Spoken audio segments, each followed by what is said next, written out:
اور جیسے میں اندر کہا کہ میری بہت تمنا تھی ان سے ملوں، اور وہ آج پوری ہو گئی الحمدللہ۔ اللہ کا شکر ادا کرتا ہوں اس کی وجہ سے۔ ایک بار فون پہ بات ہوئی تھی چند ہفتے پہلے ان سے الحمدللہ، اور میں جانتا ہوں کہ جو بڑے عالم دین پاکستان تھے ان میں سے ایک مولانا فضل الرحمان ہے ماشاءاللہ، اور ان سے ملاقات کی کافی تمنا تھی، اسی لیے میں نے کہا مستثنی صاحب سے کہ اگر میں کوئی ریلیجس شخص سے ملوں گا تو پہلے ان سے ملوں گا پاکستان میں۔ اور کچھ لوگ ملنے آئے تھے کل، میں انہیں پہلے ان سے ملوں گا باقی ملوں گا، تو ترتیب ہونا چاہیے الحمدللہ۔ جو ان کی خدمات ہے اللہ تعالیٰ تو انشاءاللہ قبول فرمائے۔ جیسے کہ جانتے ہوں کہ میرا جو میری اسپیشلٹی ہے وہ کمپیریٹیو ریلیجن، تقابلی ادیان، اور سیکنڈ ہے کہ جو لوگ اسلام کے خلاف یا اسلام کے خلاف جو تحریک ہے یا لکھتے ہیں یا تنقید کرتے ہیں تو وہ میری اسپیشلٹی ہے کہ اس تنقید کا جواب دیں۔ تو میں ایک الگ فیلڈ سے ہوں، اور یہ دعوتی میدان میں متاثر ہوا شیخ احمد دیدہ سے، اور میری تمنا تھی اور میرے والدین کی تمنا بھی تھی کہ میں ڈاکٹر بنوں، اور اس وقت میرے نزدیک سب سے بہترین جو پیشہ ہے وہ ڈاکٹر کا ہے، جو انسانیت کی خدمت کر سکتا ہے۔ جب میں شیخ احمد دیدہ صاحب سے ملا، ان سے متاثر ہوا، پھر قرآن کا ترجمہ، قرآن کو اور ترجمے سے پڑھنے لگا، تو پتہ چلا کہ اللہ تعالیٰ فرماتے سورہ فصلت میں، سورہ نمبر 41 آیت نمبر 33 میں، وَمَنْ أَحْسَنُ قَوْلًا مِّمَّنْ دَعَا إِلَى اللَّهِ وَعَمِلَ صَالِحًا وَقَالَ إِنَّنِي مِنَ الْمُسْلِمِينَ۔ کون شخص بہتر ہے جو لوگوں کو بلاتا ہے، جو اللہ کی دعوت دیتا ہے اور کہتا ہے کہ مسلمان ہوں۔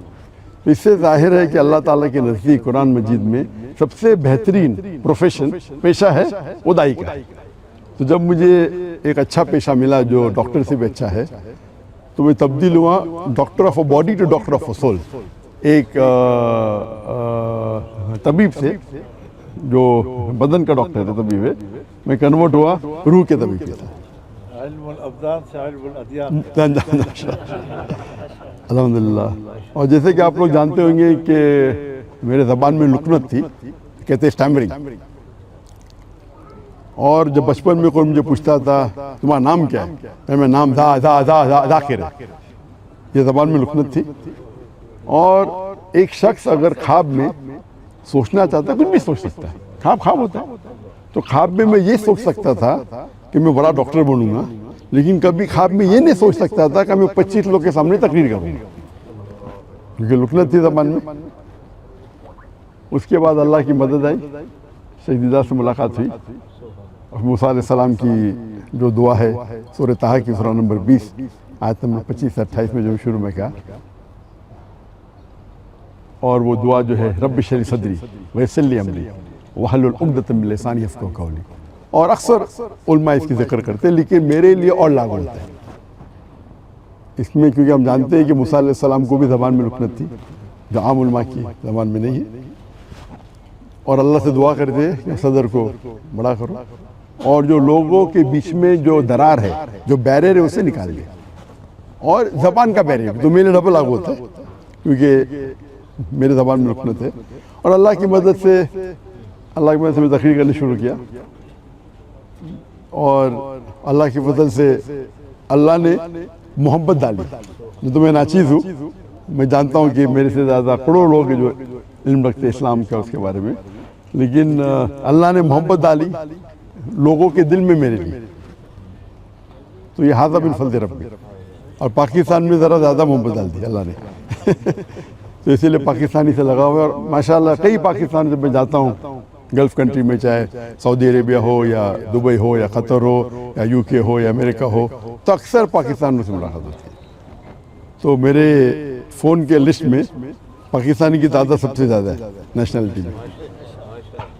حالانکہ پاکستان میں آیا تو بہت پہلے آیا تھا 1991 میں، 33 سال بعد ابھی آیا، اور یہ پہلے بار انشاءاللہ جو امید ہے ایک تقریر کے سلسلے میں، اور اللہ تعالیٰ سے دعا کرتا ہوں کہ یہ محبت اور بڑھائے. اور میرا مشن ہمیشہ رہا کہ جو اللہ تعالیٰ فرماتے ہیں قرآن مجید میں سورہ عمران میں سورہ نمبر 3 آیت نمبر 103 میں وَاعْتَصِمُوا بِحَبْلِ اللَّهِ جَمِيعًا وَلَا تَفَرَّقُوا، کہ اللہ کی رسی کو مضبوطی سے پکڑو اور آپس میں مت بٹو، آپس میں تفرقہ مت کرو. تو یہ میرے لائف کا ایک مشن ہے. اور جو قرآن کی جو اہم آیت ہے جو میرے لیے ماسٹر کی ہے، ماسٹر کی دعوتی میدان میں، وہ سورہ عمران سورہ نمبر 3 آیت نمبر 64 میں اللہ تعالیٰ فرماتے قُلْ يَا أَهْلَ الْكِتَابِ، او اہل کتاب یہود و نصارہ، تعالوا الی کلمۃ سواء بین بینکم، آؤ ہم اس بات کی طرف جو آپ اور ہمیں یکساں ہے. سب سے پہلی بات اللہ نعبد الا اللہ، کہ ہم اللہ کی عبادت کریں. یہ آیت خصوصاً اہل کتاب کے لیے، لیکن عام طور پہ کوئی بھی غیر مسلم کے لیے استعمال کر سکتے ہیں، چاہے وہ ہندو ہو چاہے بدھ ہو. آپس میں یکسانیت کی بات کریں. سب سے پہلی بات ہے اللہ نعبد الا اللہ. میں ایک اسٹیپ فوردر لے کے جاتا ہوں، میں یہ مسلمانوں سے بھی کر سکتے. ہمارے جتنے مختلف مذاہب یا فرقے ہیں اس میں بھی تعالیٰ کلمۃ سواء بین بینکم. اور ہم جانتے ہیں کہ اکثر جتنے بھی مذہب ہیں، اور میں چاروں ائمہ کی عزت کرتا ہوں، 90% سے 90% سے زیادہ، یا بول سکتے ہیں 95% ان میں یکسانیت ہے. لیکن اکثر مسلمان وہ 2% یا 4% یا 5% جو اختلاف ہے ان کے اندر الجھ جاتے اور جو یکسانیت ہے اس کو چھوڑ دیتے.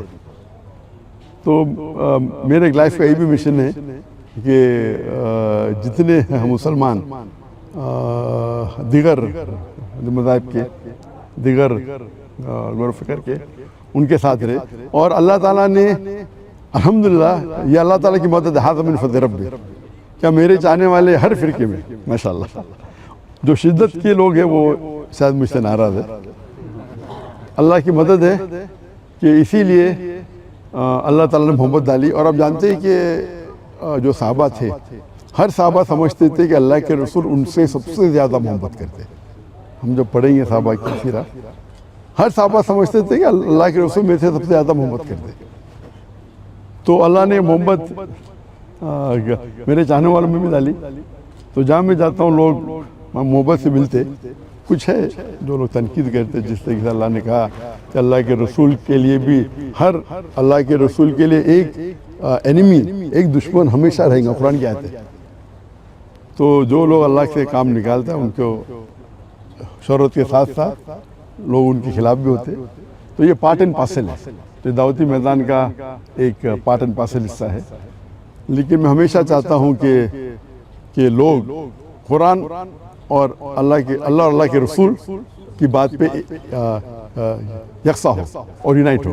اس کے اوپر ایک میں نے تقریر کی تھی، دی یونٹی ان دا مسلم امہ، امت میں کیسا ایک یونٹی پیدا کرے. اور انشاءاللہ مجھے امید ہے کہ انشاءاللہ یہ پاکستان کا دورہ مفید ہوگا میرے لیے خصوصاً.